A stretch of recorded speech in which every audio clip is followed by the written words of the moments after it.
Beyond excited for a new home. Like I said, we're housed in old prison facilities.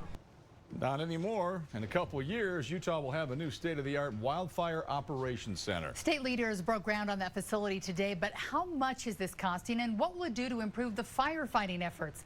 Lincoln Graves is live near the scene of this wildfire in Centerville from last year, you may remember. So what did you find out, Lincoln?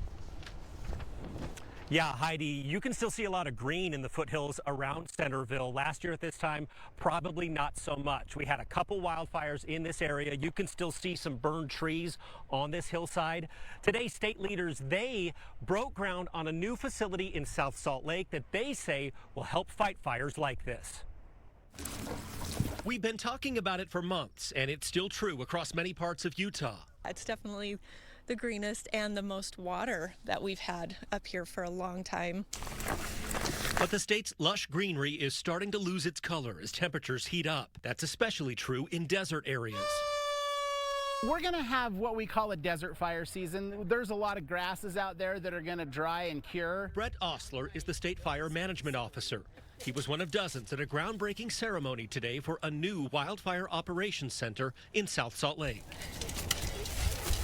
A new centralized facility that will bring together staff now spread across the valley. And that helps? Explain how that helps, because everyone's under one roof.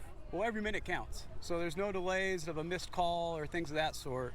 We can quickly respond to the needs as they arise. It's costing $20 million, funded by the Utah legislature.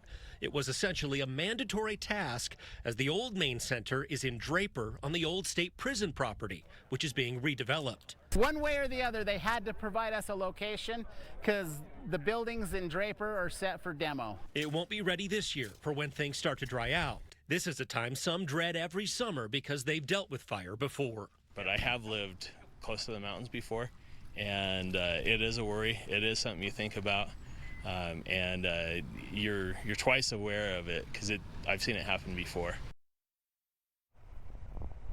And people in this area have certainly seen it happen before. That new facility in South Salt Lake expected to be open sometime in 2024. Live in Centerville, Lincoln Graves, KUTV 2 News.